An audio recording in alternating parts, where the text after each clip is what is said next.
میرا نام محمد رمضان چودھری ہے. میں سپریم کورٹ کا سینئر ایڈوکیٹ ہوں. میں پاکستان بار کونسل کا سابق وائس چیئرمین ہوں. میں پنجاب بار کونسل کا بھی سابق وائس چیئرمین رہ چکا ہوں. تو میں پاکستان بار کونسل کے لیول پہ، پنجاب بار کونسل کے لیول پہ میں جو فری لیگل ایڈ کمیٹی ہے اس کا چیئرمین رہا ہوں اور لوگوں کو مفت قانونی امداد فراہم کرتا رہا ہوں. امیر اہل سنت سے یہ سوال ہے کہ یہ جو مظلوم کی مدد کرنا اور اس کو مفت قانونی امداد فراہم کرنا، اس کی داد رسی کے لیے کوشش کرنا اور جو چارہ جوئی کرنا، اس کا شریعت میں، اس کا مذہب میں کیا مقام ہے اور اس کے کیا فوائد ہیں؟ ذرا مسلمان کے ساتھ وہ بھلائی کرنا تو یہ تو ایک اجر و ثواب ہی کا کام ہے. اس میں ایسا ہے کہ اب قانونی مدد کی اس کی، ٹھیک ہے نا، قانونی طور پر اس کا کیس مفت لڑا یا جو بھی کیا، اس میں اصول یہ رہے گا کہ جو بھی ملزم ہے، جس پر الزام لگا، اس کا جیسے اس کے ساتھ بھلائی کی گئی تو وہ ہو بے قصور، اور جس طرح اس کی امداد کی گئی وہ سارا انداز عین شریعت کے مطابق ہو، اور اصل جو ہے نیت رضا الہی ہو، نام و نمود نہ ہو، دکھاوا نہ ہو، نمائش نہ ہو کہ لوگ بولیں کہ یار یہ بڑا بھلا آدمی ہے، مفت امداد کرتا ہے نا. نیت ہو کہ میرا رب مجھ سے راضی ہو. تو اگر یہ تینوں صورتیں ہوں گی نا تو ضرور اجر و ثواب ملے گا. اور مسلمان کی اس طرح داد رسی کرنا یا مظلوم کی حمایت کرنا یہ تو بہت درجے کا کام ہے. میں خالی اسی قانونی معاملات میں ہی نہیں، یعنی جس صورت میں بھی بندے کی حاجت روائی کی جائے، اس کی مدد کی جائے تو اس کا بہت ثواب ہے. یہ میرے پاس مکاشفت القلوب جو سیدنا حجت الاسلام امام محمد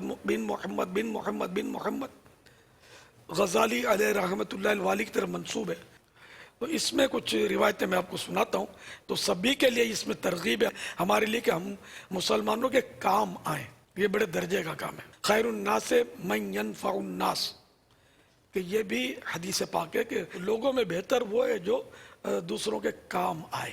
فرمان مصطفیٰ صلی اللہ تعالی علیہ وآلہ وسلم جو کسی مسلمان بھائی کی حاجت روائی کے لیے کوشش کرتا ہے، چاہے اس کی حاجت یعنی ضرورت پوری ہو یا نہ ہو، اللہ تعالیٰ کوشش کرنے والے کے اگلے پچھلے سب گناہوں کو بخش دیتا ہے، اور اس کے لیے دو براعتیں، براعت منے چھٹکارا، نجات، دو براعتیں، دو نجاتیں لکھ دی جاتی ہیں. ایک تو جہنم سے رہائی اور منافقت سے برات. جہنم اور منافقت دونوں سے نجات لکھ دی جاتی ہے. کس کے لیے؟ جو اپنے کسی مسلمان بھائی کی ضرورت پوری کرنے کی کوشش کرتا ہے، کہ چاہے اس کی حاجت پوری ہو یا نہ ہو وہ کوشش کرتا ہے، اور اتنا بڑا اس کا درجہ. تو اگر یہ مسلمانوں کی ہمدردی اور بھلائی کا معاشرہ اگر بن جائے نا تو میں کہتا ہوں کہ ہمارے سارے صدمے ختم ہو جائیں، ہمارے غم دور ہو جائیں، ہمارا ملک امن کا گہوارہ بن جائے، بلکہ امن ہر طرف امن ہو جائے دنیا میں. مگر یہاں تو معاملہ الٹ ہے. اب وکلا ہیں ہمارے، وکلا بھی خود بھی دیکھ لیں کہ آپ کے فیلڈ میں کتنی رشوت چل رہی ہوتی ہے، کتنا دھوکہ چل رہا ہوتا ہے. کرنے والے کرتے ہیں، ہر ایک کرتا. یہ نہیں کہ اب دیکھو، یہ بھی تو کوئی وکیل صاحب تھے نا جو کہہ رہے تھے کہ میں تو مفت کیس لڑتا ہوں، یا میں تو امدادیں کرتا رہا ہوں. یہ انہوں نے جو بھی سوال کیا یہ ظاہر ہے دوسروں کی ترغیب کے لیے ہم اس نے نظر رکھے کیا ہوگا کہ یہ کام کیا کرو، پیٹ تمہارا بھر ہی جائے گا، روزی تم کو مل ہی جائے گی. کہ غریب کی مدد کیا کرو، دکھیاروں کی ہمدردی کر کے ان کی دعائیں لیا کرو. تو ثواب اسی صورت میں ملے گا کہ نیت ثواب کی ہو، اللہ کی رضا، اور کام جو ہو وہ 100% شریعت کے عین مطابق ہو. ثواب تب ملے گا. تو ہر ایک کو چاہیے، وکیل ہوں، ڈاکٹر بھی آپ کو پتا ہے کتنا لوٹ مار ہے، میڈیکل اسٹور والے کتنا لوٹ رہے ہوتے ہیں. ہر ایک جس کو دیکھو لوٹ مار پہ تلا ہوا ہے. کاش یہ مسلمانوں کی ضرورتیں پوری کرے، غریبوں کی ہمدردیاں کریں، مصیبت میں پھنسوں کو بیچاروں کو نکالے. آج یہ مصیبت زدہ ہے، کل آپ غم زدہ ہو جائیں گے. آج وہ دکھی ہے، کل آپ دکھیارے ہو جائیں گے. دھوپ چھاؤں میں سب پر آتی ہے، مصیبتیں کس پر نہیں آتی. آج کون سکھی ہے؟ کوئی اٹھ کر مجھے کہے تو صحیح کہ میں 100% سکھی ہوں، مجھے کوئی ٹینشن نہیں ہے، میں بالکل ٹینشن فری ہوں، کوئی مجھے دکھ ہے نہیں، آج تک میرے ناخن میں بھی کوئی مرض نہیں آیا. میں نہیں سمجھتا کوئی یہ اعلان کرے. آپ بیمار نہیں ہو تو امی بیمار ہوگی، ابو کھانس کھانس کر رات کو نہ سوتے ہوں گے نہ سونے دیتے ہوں گے. تو بڑی بہن بیچاری وہ بلڈ پریشر کی وجہ سے پڑی ہوگی بستر میں، ہے نا. ایک مثال دے رہا ہوں، خود اپنا بھی کام، مطلب انسان ایک سے ایک تکلیف آتی ہے، ایک سے ایک ٹینشن آتے ہیں. تو ہم مطلب دوسروں کی مصیبتوں میں بس ان کی مدد کرنے والے بن جائے نا، اللہ ہماری ضرور مدد فرمائے گا.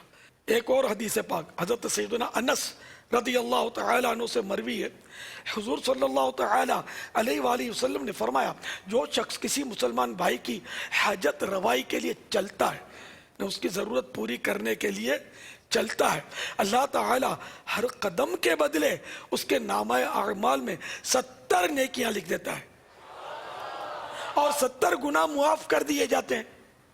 بس اگر وہ حاجت اس کے ہاتھوں پوری ہو جائے تو وہ گناہوں سے ایسا پاک ہو جاتا ہے جیسے ماں کے پیٹ سے آیا تھا، اور اگر وہ اسی درمیان مر جائے تو بلا حساب جنت میں جائے گا.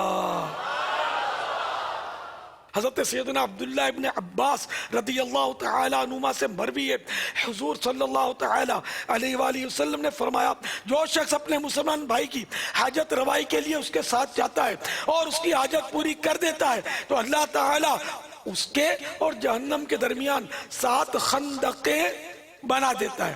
خندق یہ کھائی کو بولتے ہیں، گہرے گڑھے. تو 7 خندقیں بنا دیتا ہے اور 2 خندقوں کا درمیانی فاصلہ زمین و آسمان کے درمیانی فاصلے کے برابر ہوتا ہے. جہنم سے دور ہونے کا کتنا پیارا عمل ہے، اور اتنا بھی یہ مشکل عمل نہیں ہے.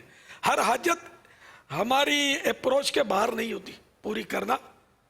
کئی حاجت ایسی ہوتی ہے کہ ہماری خالی ایک اشارے سے پوری ہو جاتی ہے. ہم اشارہ کر دیں اس کا کام کر دو، اور وہ جس کو کہہ رہے ہیں وہ ہماری مانتا ہے، ہم نے کہہ دیا تو یہ بھی ایک حاجت کے لیے کوشش تو کی نا ہم نے، اور اس نے کر دی، وہ بھی اچھی نیت سے کر رہا ہے فی سبیل اللہ تو اس کو بھی ثواب ملے گا. اس نے اشارہ کیا اس کو ثواب ملے گا. ایک نابینا سڑک پار کرنا چاہ رہا ہے، اس کی حاجت ہے کہ اس کو کوئی سڑک پار کروا دے، ہم نے لاٹھی پکڑی اور اس کو یا ہاتھ تھاما، اس کا سڑک سے گزار دیا، یا کوئی بوڑھا شخص ہے اس کو گزار دیا سڑک سے، حاجت پوری کی نا اس کی، ہے نا. آسان آسان ایسی بہت ساری، ہم اگر یوں سوچیں نا تو بہت ساری چیزیں آسان ہوتی ہیں حاجت پوری کرنا. ایسے 1000 کام ہو سکتے ہیں جو مفت آپ کر سکتے ہیں حاجت پوری کرنے کے لیے. یعنی حاجت پوری کرنے میں یہ ضروری نہیں کہ مالی مدد ہی ہو تو ثواب ملے گا، جانی مدد بھی ہو تب بھی ثواب ملے گا. قولی مدد ہو، اچھا مشورہ دے دیا، بڑے کام کا مشورہ کہ اس کا کام بن جائے گا، اس کی ضرورت پوری ہو جائے گی، آپ کو ثواب ملے گا. سفارش کر دی کسی سے بڑے سے کہ اس کا کام کر دیجئے، اور آپ کی سفارش مانی جاتی ہے، بندہ حق پر ہے، مظلوم ہے، اس کا بھی آپ کو ثواب ملے گا حاجت پوری کرنے کا. تو ثواب ہی ثواب ہے، مطلب خرچہ کرنا کوئی ضروری نہیں ہے. غریب سے غریب فاقہ مست بھی دوسروں کی حاجتیں پوری کر سکتا ہے. نیت صاف، منزل آسان. ہم حاجتیں پوری کرنے کا ذہن تو بنائیں، تو حاجتیں ہی حاجتیں ہیں چاروں طرف. حضرت عبداللہ ابن عمرو رضی اللہ تعالی عنہما سے مروی ہے، حضور صلی اللہ تعالی علیہ وآلہ وسلم نے فرمایا، اللہ تعالیٰ کے کچھ ایسے انعامات ہیں جو ان لوگوں کے لیے مخصوص ہیں جو لوگوں کی حاجت روائی کرتے رہتے ہیں، اور جب وہ یہ طریقہ چھوڑ دیتے ہیں تو اللہ تعالیٰ وہ انعامات دوسروں کی طرف منتقل کر دیتا ہے. اب یہ بھی قابل غور ہے روایت. تو اللہ نے جو کچھ ہمیں دیا ہے تو دوسروں کا بھی اس میں یوں حصہ نکل رہا ہے، دیکھ لیجیے آپ. ہم اگر ان کی مدد نہیں کریں گے یا حاجت روائی نہیں کریں گے تو یہ جو ہم کو انعامات دیے گئے وہ دوسروں کو ٹرانسفر ہو سکتے ہیں، ہم دیکھتے رہ جائیں گے. ہم سمجھتے ہیں میری خون پسینی کمائی ہے، کوئی ضروری نہیں ہے، اللہ کا دیا ہوا ہے. تو اس میں دل کھول کر دینا ہے کہ جتنا دیں گے اتنا صحیح بات ہے کہ وہ کم نہیں ہوگا. یہ تو حدیثوں میں بالکل اس کی صراحتیں ہیں کہ اللہ کی راہ میں دینے سے بڑھتا ہے، کم نہیں ہوتا. واللہ تعالی اعلم ورسولہ اعلم عز وجل وصلی اللہ تعالی علیہ وآلہ وسلم صلو علی الحبیب صلی اللہ تعالی تعالی علی محمد